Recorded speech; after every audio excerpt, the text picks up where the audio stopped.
दोस्तों अस्सलाम वालेकुम, नमस्ते, सत श्री अकाल, जय जिनेंद्र, गुड आफ्टरनून। अजीज दोस्तों, अमूमन मैं ज़्यादा रिलीजियस एक्ट्स में नहीं घुसता, मेरी कोशिश होती है, लेकिन मैं एक इंसान हूँ और इंसान बनने की कोशिश करता हूँ। मैं इंसानों को धर्म के आधार पे बांटता नहीं हूँ, लेकिन और ख़ास तौर पे जब कोई ऐसी बात जो मेरे सामने आ जाए किसी भी धर्म की, जो इंसानों में नफ़रत पैदा करे दूसरे इंसानों के लिए, या उनसे नफ़रत करनी सिखाए, भेदभाव हो, उससे मैं दूर ही रहता हूँ और उसके ख़िलाफ़ मैं काम करता हूँ, चाहे वो आसमान से उतरी हुई कोई चीज़ हो। मैं उस बात को मानता ही नहीं कि कोई वो ताकत जो अपने आप को खुदा कहे, वो पूरी दुनिया, पूरी कायनात का अपने आप को खुदा, भगवान कहे, वो कुछ इंसानों से नफ़रत करे, कुछ इंसानों से प्यार करे। ये हो नहीं सकता। बात करने का मकसद ये था कि आपने देखा है कि आज मैंने साफ़रॉन कलर की शर्ट इंटेंशनली पहनी है। मैंने कोई और शर्ट पहनी हुई थी तो मेरे सामने मैं वीडियो बनाने लगा तो एक हदीस आ गई, तो मुझे मजबूरन फिर ये साफ़रॉन पहनना पड़ा, मैसेज देने के लिए सबको। ये एक हदीस है और आपको पता है कि हदीसों का जो कि प्रॉफिट मोहम्मद के मरने के 200 साल बाद लाई गई थी, कि प्रॉफिट मोहम्मद ने ये कहा था, हमने सुना अपने बाप से, उसने सुना अपने चाचा से, उसने सुना अपने दोस्त से, उसने फलां से, उसने फलां से। 200 साल पहले की बात वर्ड टू वर्ड आज मानी जाती है। मोहम्मद बिन सलमान सऊदी अरब के बादशाह हैं, एक तरह से मक्का मदीना के वाली हैं, खादिमुन हरमैन शरीफैन, कस्टोडियन ऑफ 2 होली मॉस्क। उन्होंने साफ कहा है कि हदीसों की ऑथेंटिसिटी नहीं है। ये एक हदीस बयान की गई है, अब्दुल्ला बिन अमर बिन अल अस रिपोर्टेड, अल्लाह's मैसेंजर, कि अल्लाह के नबी प्रॉफिट मोहम्मद ने मुझे 2 कपड़े पहने देखा जो सफ़रॉन कलर के थे। तो उन्होंने कहा कि ये कपड़े काफिर पहनते हैं, इसलिए ये ना पहना करो। मैंने आज जानबूझ के पहना है मैसेज देने के लिए कि मैं ऐसे किसी बयान, किसी चीज़ को नहीं मानता जो इंसान को इंसान से नफ़रत करना सिखाए, भेदभाव सिखाए। अजीज़ दोस्तों, पाकिस्तान के हवाले से बात करेंगे। पाकिस्तान के हवाले से डिटेल में चीज़ें हैं काफ़ी मेरे पास, लेकिन मैं एक और चीज़ आपके सामने शेयर करना चाहूँगा कि 1981 में शायद एक फ़िल्म आई थी कुर्बानी, फ़िरोज़ खान ने बनाई थी। उसका एक गाना आप जैसा कोई मेरी ज़िंदगी में आए हिट हुआ था। वो लंदन में रहने वाली एक पाकिस्तान ओरिजिन की लड़की नाज़िया हसन ने गाया था। वो एक सेंसेशन बन गई थी पाकिस्तान, इंडिया में रातों रात वो एक सेंसेशन बन गई थी। उसने बाद में डिस्को दीवाने नाम के एल्बम भी बनाए और एक अच्छी सिंगर थी। फिर उसका भाई भी आया, ज़ोएब हसन, और उसकी शादी हुई पाकिस्तान में, कराची की एक बिज़नेस फैमिली है, इश्तियाक बेग से शादी हुई। शादी के बाद नाज़िया के बारे में ये खबरें आती रहीं कि उसके ऊपर बहुत ज़्यादा टॉर्चर हो रहा है फैमिली की तरफ से। खबरें हम सुनते रहते थे कि नाज़िया खुश नहीं है। उसकी फैमिली लंदन में रहती थी, ये लोग लंदन में रहते थे। तो नाज़िया की मदर जो हैं वो हमारे MQM के प्रोग्रामों में कभी आती थीं, अल्ताफ़ भाई से भी कांटेक्ट में थीं, और यही चीज़ें हमें पता चलती रहती थी कि नाज़िया के साथ बहुत जुल्म हो रहा है इसके परिवार में, ससुराल में। इश्तियाक बेग के बारे में बता दूं कि ये पीपल्स पार्टी से ताल्लुक़ रखने वाली एक फैमिली है जिसने अपने पॉलिटिकल बिलोंगिंग से बहुत माल बनाया है। ठीक है, बिज़नेस फैमिली है, लेकिन पाकिस्तान जैसे देश में कोई बिजनेसमैन सही तरीके से कुछ नहीं कर सकता। मैं पहले भी कई वीडियोस में हवाले दे चुका हूँ, बिल्डर लोग हुए, इंडस्ट्री के लोग हुए, सब मुख्तलिफ, मेरे पास इतना मवाद है कि मैं घंटों लगा रहा हूँ। तो ये भी एक बिज़नेस फैमिली है। इनकी रेपुटेशन हम कराची वाले अच्छी तरह जानते हैं कि इस ख़ानदान के बारे में कराची की 95% पॉपुलेशन है ना, वो इनको घटिया ख़ानदान मानती है। नाज़िया हसन के भाई ज़ुहैब हसन ने कई बार ज़बान खोली। नाज़िया हसन का देहांत हो गया था, उनका इंतकाल हुआ था आज से 22 साल पहले 2000 में, और ये डेथ सर्टिफिकेट में लिखा गया था कि इसकी मौत कैंसर से हुई थी। और चूंकि वो ब्रिटिश सिटीज़न थी तो ब्रिटिश अथॉरिटीज़ ने भी इनको डेथ सर्टिफिकेट कैंसर से मरने पे दिया था। नाज़िया हसन के भाई का कहना यह है, ज़ुहैब हसन का, कि नाज़िया हसन को जहर दिया गया था, स्लो पॉइजन दिया था इसके शोहर ने। ये अक्सर ये बात कर जाते हैं, और कुछ साल पहले इन्होंने यही बात की थी, फिर मामला रफा दफा हो गया। अब इन्होंने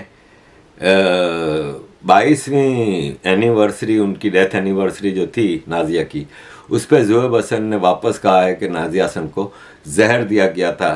तो नाज़िया हसन के एक्स हस्बैंड मिर्ज़ा इश्तियाक बेग ने ऐलान किया है कि मैं लंदन की कोर्ट्स में ज़ुहैब हसन को सू करूँगा, क्योंकि मेरे पास ब्रिटिश अथॉरिटीज़ का सर्टिफिकेट मौजूद है कि उसकी मौत जहर से नहीं कैंसर से हुई थी।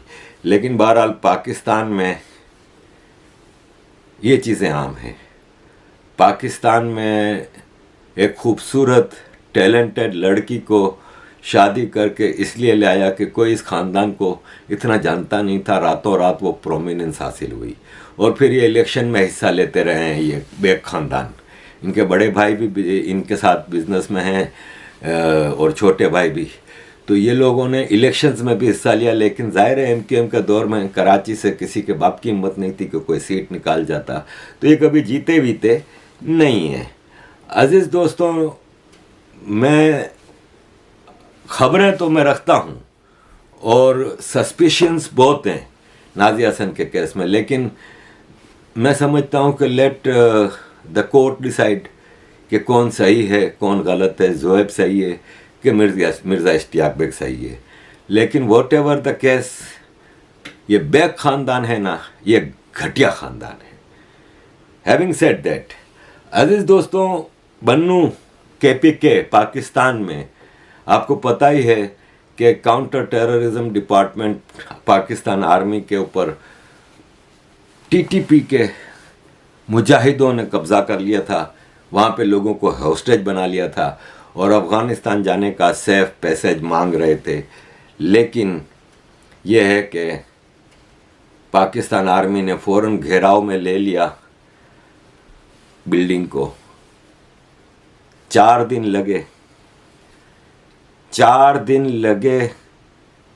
उसके बाद वो ऑपरेशन में, हमने तो सुना है पठानों के ज़रिए, पठान कम्युनिटी जो हमारे दोस्त हमारे कांटेक्ट में हैं, कि 2 दर्जन के करीब पाकिस्तान फौजी मारे गए हैं, जिसमें कई सीनियर पोजीशन के भी थे।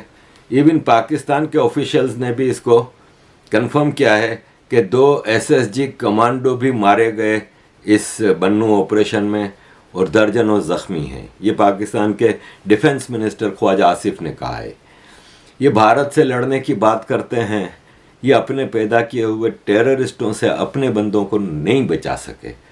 कहते हैं कि सारे मुजाहिदीन जो TTP के थे वो मारे गए, लेकिन मैं समझता हूँ कि जो मेरी इतलात हैं, आधे से ज़्यादा बॉर्डर क्रॉस करके अफ़गानिस्तान पहुँच गए थे मुजाहिदीन।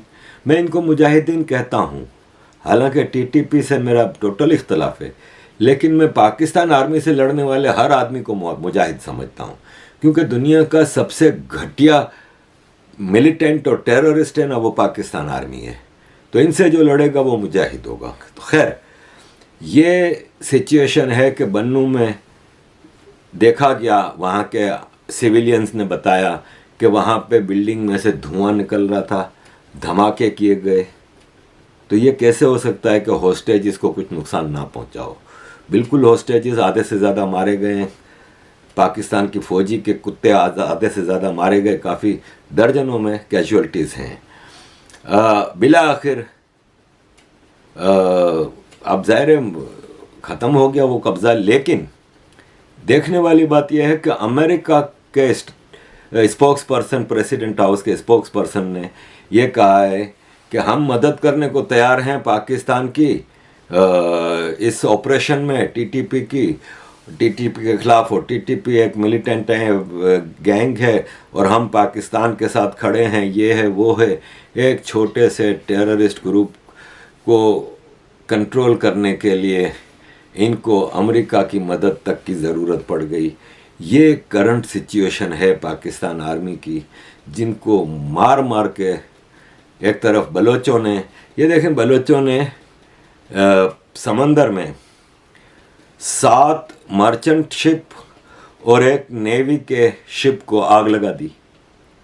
पाकिस्तान के ऑयल रिजर्व के 25% को आग लगा दी। और एक तरफ अफ़गानिस्तान की तालिबान जो फोर्स है वो चमन बॉर्डर से मुसलसल पाकिस्तान को ऑक्यूपाई किए हुए है। मतलब ये है कि इनका हाल ख़राब है। अज़ीज़ दोस्तों, इमरान खान की तरफ जाऊंगा, इससे पहले 2-3 छोटी छोटी खबरें और आपके साथ शेयर करूं कि पाकिस्तान ने एशियन डेवलपमेंट बैंक के साथ $2.7 बिलियन की लोन साइन की है। ये पुरानी लोन की किस्तें भरने के लिए नई लोनें दे लेते हैं। इनको एक साल में $34 बिलियन पेमेंट करनी है, तो ये नई लोन लेके पुरानी लोन की किस्तें भर रहे हैं। इंटरेस्ट तक भरने जैसे रहे नहीं है ये। अजीज़ दोस्तों, साथ ही आपके साथ मैं ये खबर भी शेयर करना चाहूँगा कि कराची में मार्केटों को 8 बजे, रेस्टोरेंट को और शादी हॉल को 8 और 10 बजे बंद करने का ऐलान किया है, ताकि इलेक्ट्रिसिटी बचाई जा सके। क्योंकि इलेक्ट्रिसिटी फ्यूल पे चलती है और फ्यूल से प्रोड्यूस होती है, और फ्यूल इनके पास है नहीं, तो रेस्टोरेंट 8 या 10 बजे बंद करने का कोई सेंस बनता नहीं। कि अमूमन लोग काम पे से आते हैं और रात का खाना अक्सर दोस्त या फैमिली के साथ डिनर पे रेस्टोरेंट में खाने जाते हैं, या शादी का जो मौका होता है तो 8 और 10 बजे शादी का हॉल कैसे बंद हो सकता है। बिजनेस एक्टिविटीज़ टोटली ठप हैं। पाकिस्तान एक्चुअल में डिफ़ॉल्ट कर चुका है, अभी ऐलान होना बाकी है। ये कराची के रेस्टोरेंट्स और उसके जो चेयरमैन हैं उनकी बात सुनिए ज़रा। बिस्मिल्लाहिर्रहमानिर्रहीम, अस्सलाम वालेकुम। मेरा नाम मोहम्मद असद हनीफ़ है। मैं chairman all Karachi restaurant association हूँ। आज जैसा कि आप लोगों ने एक प्रेस कॉन्फ्रेंस देखी होगी फेडरल गवर्नमेंट की तरफ से, जिसके अंदर उन्होंने बताया होगा कि भाई एनर्जी क्राइसिस है, मुल्क बहुत ज़्यादा परेशानी में है, फाइनेंस कंडीशन बहुत ज़्यादा ख़राब है, डॉलर्स नहीं है, चीज़ें नहीं है, जिसकी वजह से उन्होंने ये करा कि जी वो आप रेस्टोरेंट और शादी हालों को जो है बंद कर दें, 8 बजे की टाइमिंग कर दें या 10 बजे की टाइमिंग कर दें। देखें, ये चीज़ बहुत गलत है, ये तरीका बहुत गलत है। इस तरीके से जो है वो मईशत जो है वो तबाह, सेट होने के बजाय और ज़्यादा तबाह होगी। कई लाख लोग बड़े बेरोज़गार हो जाएंगे, कोई इंडस्ट्री, ये पूरी इंडस्ट्री बर्बाद हो जाएगी, सर्वाइव नहीं कर सकेगी। देखिए, पहले ही हमने 18 माह कोविड के अंदर गुजारे हैं। अगर अभी आप इस तरह का कोई सिस्टम लागू हमारे पे कर देंगे कि टाइमिंग की वजह से और चीज़ों की वजह से, तो हमारा कैसे गुजारा होगा। कराची की डायनेमिक्स बहुत ज़्यादा डिफरेंट है। शाम को 7 बजे यहाँ पे लोगों का जो है रेस्टोरेंट पे 7 बजे रेस्टोरेंट ओपन होता है। हमारे यहाँ सफाई भी नहीं होती शाम को 7 बजे, 8 बजे रेस्टोरेंट खुलता है। कम अज़ कम जो है वो उसको 12 बजे तक की, 1 बजे तक की, 12 बजे तक की टाइमिंग दी जाए, ताकि ये सिस्टम से चल सके। दूसरी बात, मैं आला कौम से इस बात की दरख्वास्त करूँगा कि ऐसा कोई भी फैसला करने से पहले, कोई भी फैसला करते हुए कम अज़ कम जो है वो हमारे लोगों को, या कारोबारी जितने लोग हैं, कराची में चैम्बर है, FPCCI है, उसके अलावा कराची की बेशुमार जो है वो एसोसिएशन हैं, पूरे पाकिस्तान में बेशुमार एसोसिएशन, उनको बुला के कारोबारी लोगों से मशवरा किया करें कि भाई हम इस वक्त इस फलानी तकलीफ़ में, हम इस वक्त इस तकलीफ़ में, ताकि वो आपको मशवरा दे करके कोई बेहतर हल दे सकें, ना कि आप जो है वो घर बंद कर दो, रेस्टोरेंट बंद कर दो, बिजली बंद कर दो, ये तरीका सही नहीं है लोगों को। और वैसे भी हमारा तो एनर्जी से इतना ताल्लुक नहीं है हमारे पास। अगर आप मुझे एक बात बताएं, 200 लोग अगर एक रेस्टोरेंट के अंदर आते हैं या 50 लोग आते हैं, तो 50 लोग अगर अपना घर छोड़ के बाहर निकलते हैं तो वो लोग अपने घर की 50 फैमिलीज अपने घर की बिजली बंद करके घर से बाहर निकलती है। तो 50 वहाँ पे एनर्जी आपकी बचती है। आप मशवरा करेंगे तो आपको इससे अच्छे मशवरे, इससे अच्छे हल भी दिए जाएंगे और आपके साथ ताउन किया जाएगा पूरा। जिस तरह से आज देखिए पब्लिक आपके साथ ताउन कर रही है, ऐसी ताउन करेंगे ना कि अगर आपने इस तरह की कोई चीज़ करी तो लोग बिखर जाएंगे, जिंदा ही नहीं रहेंगे। इतनी ज़्यादा ख़राब पोजीशन, इतने ज़्यादा ख़राब मामलाते हैं। आप मुझे बताएं लोग किस कदर परेशानी का शिकार हो जाएंगे। तो मेरी आप लोगों से मौतबाना गुजारिश है, अपील है कि जो है वो लोगों का ख्याल करा जाए। अलाइड इंडस्ट्री इतनी साथ है, मुर्गी वाला, गोश्त वाला, चावल वाला, आटे वाला, बेशुमार लोग हैं, बेशुमार लोग, दही वाला, दूध वाला, इतने लोग हैं, पैकेजिंग वाला, इतनी बड़ी अलाइड इंडस्ट्री है। देखें पूरी तबाह बर्बादी का शिकार हो जाएगी। खुदारा ऐसा ना करें। इस मुल्क को बचाने के लिए जो कर सकते हैं वो करें, ना कि कुछ ऐसे लोगों को अपने साथ लें जो कारोबार को और जो मुल्क के मामलात को थोड़ा सा टेक्नोक्रेसी के तरीके से, चीज़ों के तरीके से अच्छे हल निकाल के जो है उसको सेट करने की कोशिश करें, ना कि आप लोगों का रोज़गार छीन लें, कारोबार बंद करते हैं। हर रेस्टोरेंट के अंदर कम से कम किसी में 50, किसी में 20, किसी में 10, किसी में 5, किसी में 100, किसी में 1000 आदमी इस तरह काम करते हैं। तो मेरी आप लोगों से मौतबाना गुजारिश है कि लोगों का जो है वो ख्याल रखा जाए। जज़ाकल्लाह खैर। अस्सलाम वालेकुम। अजीज दोस्तों, एक खबर है, आई डोंट नो, मुझे ना पाकिस्तान में चीज़ों का भाव का पता है ना इंडिया की चीज़ों का, लेकिन ये किसी ने मेरे साथ शेयर किया है कि वाघा बॉर्डर लाहौर से सिर्फ 3 किलोमीटर दूर है। भारत के अंदर लाहौर वाघा बॉर्डर के बाद अटारी गांव आता है।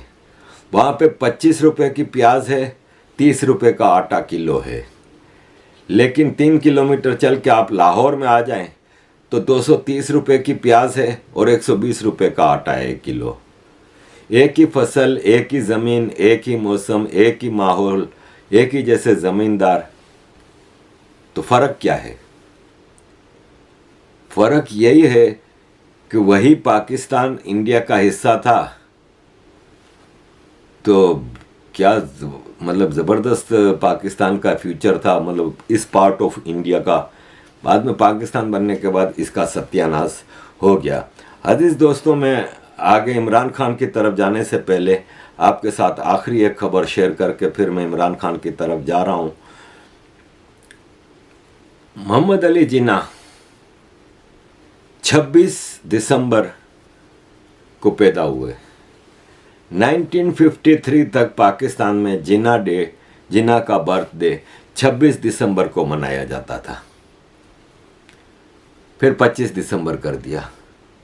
आज तक ये कंफर्म नहीं हुआ कि जिन्ना कराची में पैदा हुए कि ठट्ठा में पैदा हुए या गुजरात में कच्छ में पैदा हुए, काठियावाड़ में। पाकिस्तान 15 अगस्त को आज़ाद होता है क्योंकि भारत 15 अगस्त को आज़ादी मनाता है। इंग्लैंड की रिकॉर्ड बुक्स में 15 अगस्त को है, पाकिस्तान 14 अगस्त को मनाता है। 1953 तक पाकिस्तान आज़ादी भी 15 अगस्त को मनाता था। इस मुल्क में जब इनको ये तक नहीं पता और अपनी मर्जी से तारीखों को चेंज कर लेते हैं तो आई डोंट नो यहाँ पे और क्या हो सकता है। अजीज दोस्तों, इमरान खान ने ऐलान किया है कि नेक्स्ट फ्राइडे पंजाब और केपीके की असेंबलीज में तोड़ रहा हूँ। पंजाब में इमरान खान को, मतलब जो भी चीफ मिनिस्टर है, उसको 186 चाहिए वोट। इमरान खान की पंजाब असेंबली में 180 सीटें हैं। 10 सीटें काफ लीग की हैं जिसका करंट चीफ मिनिस्टर है चौधरी परवेज़ इलाही। इमरान खान ने इसको इसलिए बनाया था चीफ मिनिस्टर कि वो इससे कम पे तैयार नहीं होता था और उसके 10 वोट के बगैर इमरान खान पंजाब असेंबली में फिर नवाज शरीफ की पार्टी को मिल जाती। शहबाज शरीफ का बेटा बन गया था। अब यह है कि इमरान खान ने ऐलान तो कर दिया कि पंजाब असेंबली हम तोड़ देंगे और परवेज़ इलाही हमारी बात मानेगा। परवेज़ इलाही भी पहले तो कहता रहा मैं बात मानूंगा, मैं इमरान खान के साथ खड़ा हूँ। फिर पता चला कि परवेज़ इलाही इस इमरान खान के ऐलान के बाद रावलपिंडी गए और रावलपिंडी में इनकी मीटिंग हुई आर्मी के लोगों से, और फिर बाहर निकल के परवेज़ इलाही का बयान था कि इमरान खान ने हमारे साथ ज़्यादती की।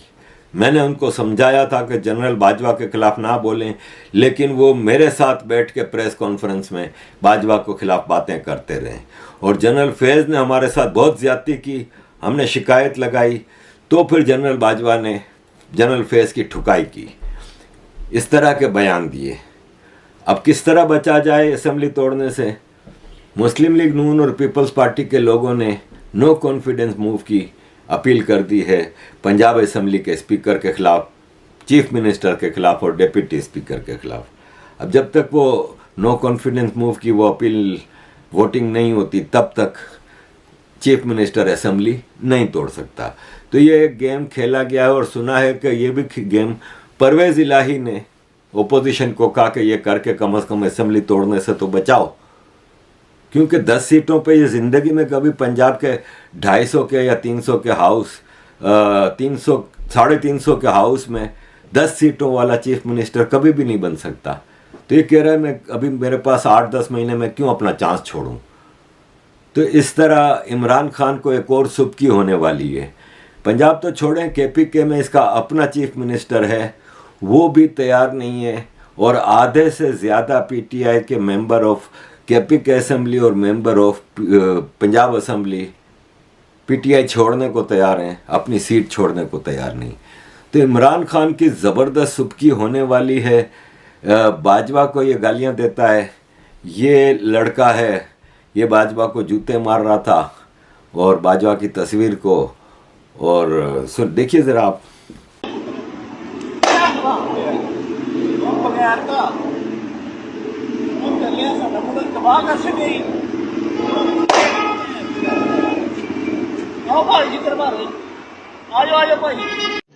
रुको जरा, सबर करो। मेरा नाम कासिम अली है, मैं सादुकी का रैशी हूँ, मैं PTI का सपोर्टर हूँ। मैं PTI के बहकावे में आकर मुझसे बहुत ही गलीज और बेहुदा हरकत हो गई। मैंने जनरल बाजवा साहब के खिलाफ एक वीडियो बना दी, जिस पर मैं बहुत ज़्यादा शर्मिंदा हूँ। मैं जनरल बाजवा साहब और उनकी फैमिली से माजरत और माफ़ी का तलबगार हूँ, और मैं वादा करता हूँ कि ऐसा अब कोई ऐसी हरकत नहीं करूँगा जिस पर मेरे मुल्क की। तो अजीज़ दोस्तों, ये सारी सिचुएशन है इमरान खान की। ये हमारे एक जर्नलिस्ट हैं, इन्होंने कहा है कि इमरान खान चल सकता है, लेकिन इनकी बीवी पीरनी फ़कीरनी ने कहा है कि माहौल अच्छा नहीं, आप घर से बाहर नहीं निकलना।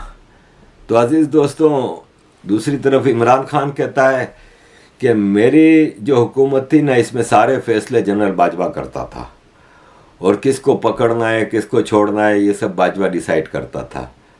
और फिर अगले ही उसी सिटिंग में प्रेस कॉन्फ्रेंस में साथ में ये कहता है कि पाकिस्तान के हिस्ट्री का जो बेस्ट पीरियड रहा है ना, वो मेरी गवर्नमेंट का रहा है।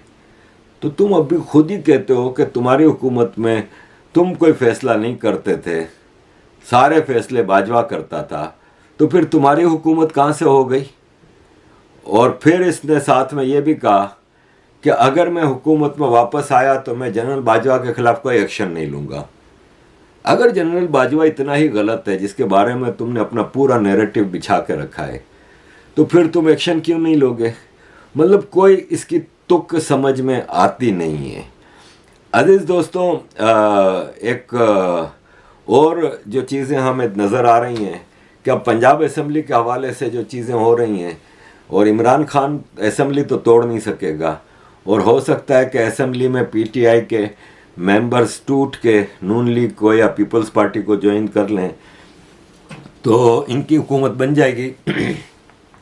अब इस वक्त पाकिस्तान में जो सबसे बड़ा मदारी है ना, वो आसिफ अली जरदारी है, और इसकी पार्टी पूरे बूट चाटने में ऐसी लगी हुई है कि लग ये रहा है कि आर्मी की बहुत गुड बुक्स में आ गए हैं।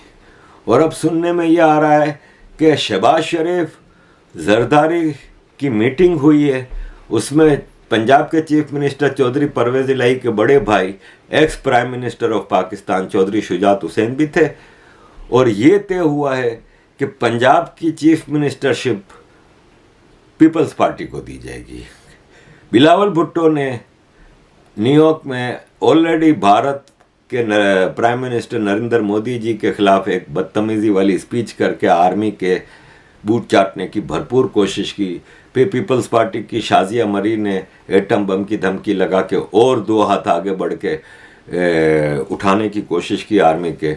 और अब ये जरदारी साहब निकल पड़े हैं मदारी की तरह सर्कस में, और शायद अगले इलेक्शन में पीपल्स पार्टी सिंध तो जीत ही जाएगी। ज़ाहिर है सिंध में तो इनकी मर्जी के बगैर अब कुछ हिल नहीं सकता। 15-17 साल से तो ये डायरेक्ट रूल कर रहे हैं सिंध को। और फिर केपीके और पंजाब में भी इतनी सीटें ले लेंगे कि आगे किसी और का चांस लगता नहीं है। तो अजीज़ दोस्तों, this is the situation in Pakistan. और ये है कि पाकिस्तान दिन ब दिन धंसता जा रहा है और पाकिस्तान का टाइटैनिक डूब रहा है। और इस डूबते टाइटैनिक में लेट्स सी कि अब कितनी देर की ज़िंदगी रह गई है। अजीज़ दोस्तों, thank you very much for all your support. Keep supporting. जय हिंद।